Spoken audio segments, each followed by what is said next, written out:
Hello guys, welcome back to our YouTube channel. स्वागत है आप सबका आपके अपने यूट्यूब चैनल पर। सो गाइस, इस वीडियो में एक बहुत इंपॉर्टेंट चीज़ पर हम डिस्कशन करने वाले हैं, that is one nation one election. आप लोगों ने बहुत सुना है अभी रिसेंटली, मोदी जी कई बार ये चीज़ बोलते हुए नज़र आ जाएंगे आपको कि देश में एक साथ चुनाव होने चाहिए।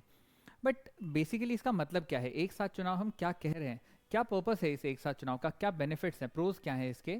इसको समझने के लिए सरकार ने one nation one election implement हो सकता है कि नहीं, इन सभी चीज़ों को समझने के लिए एक हाई कमीशन, एक हाई कमेटी बनाई। और एक हाई पावर्ड कमेटी हम इसलिए बोल रहे हैं because it was chaired by our former president, हमारे पूर्व राष्ट्रपति जी यानी डॉक्टर रामनाथ कोविंद जी ने इस कमेटी को हेड किया।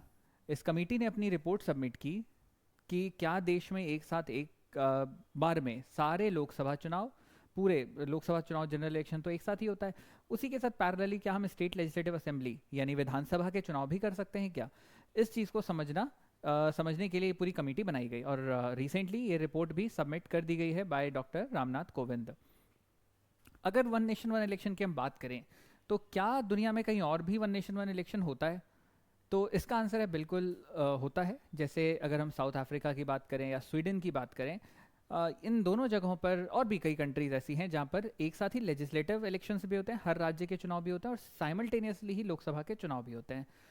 तो इंडिया में क्या इसकी पॉसिबिलिटी है? तो इंडिया में भी अगर हम पहले चलें तो in earlier times like during the initial course of our post independence, when the first general election was held way back in the 1951-52, simultaneous elections हुए। So was the case with 57, 62 and 67 general assembly elections. 1951-52 में, 57 में, 62 में, 67 में, इन सभी साल लोकसभा के चुनाव state legislative assembly के साथ पैरेलली चले। But during the course of 68 and 69, कुछ state legislative assemblies got dissolved in between. कई राज्यों में विधानसभा जो थी उनकी भंग हो गई इन बिटवीन। तो वहाँ से फिर एक बाइफर्केशन हो गया इस तरीके से कि भाई कहीं पर जब लोकसभा चुनाव हो रहे हैं तो किसी राज्य के उस टाइम पर चुनाव हो गए, अदरवाइज बाकी अलग अलग टाइम पर अलग अलग जगहों पर चुनाव होते रहते हैं। अब अगर हम कॉस्ट की बात करें, ये सबसे बड़ा फैक्टर है कि हम चाहते हैं, we want to optimise the cost of election. अगर मैं आपको एक फिगर दूं तो अलग अलग रिपोर्ट्स ये कहती हैं कि साल 2019 का जो चुनाव हुआ था, जो 2019 का जनरल इलेक्शन था, उसमें लगभग लगभग भारत देश के 60,000 करोड़ रुपए के आसपास खर्च हुए थे। और यही अगर हम इस साल की बात करें, 2024 के जनरल इलेक्शन की बात करें, तो ये नंबर अब हिट कर रहा है 1 लाख करोड़ से भी ज़्यादा।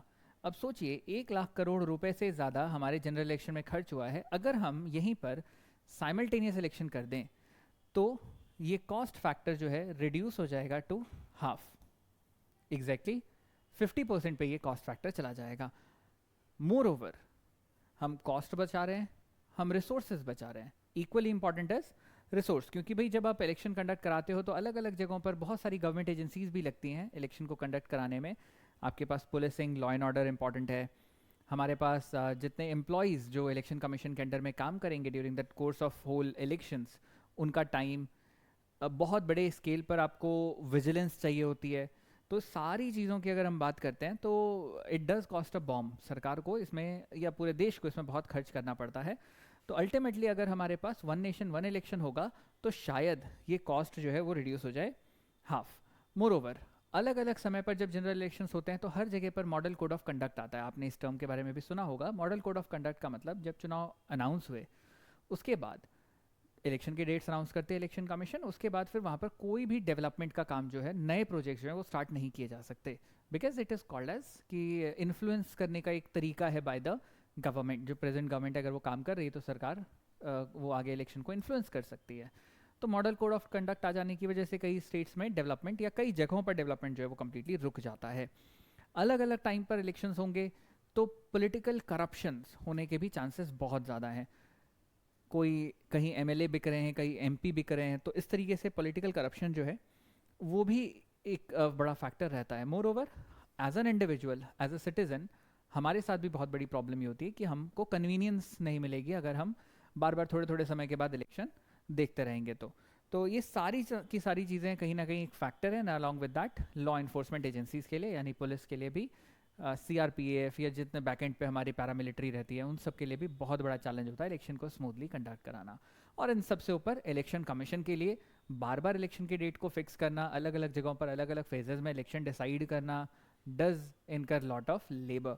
तो इन सबको सॉर्ट आउट करने के लिए we have the concept of one nation one election. पहले था, जैसा मैंने आपको बताया, 1951, 52, 57 के जनरल इलेक्शन में, 62 में एज वेल एज 67 में भी ये मॉडल कोड ऑफ जो हमारा वन नेशन वन इलेक्शन है वो कंटिन्यू रहा है।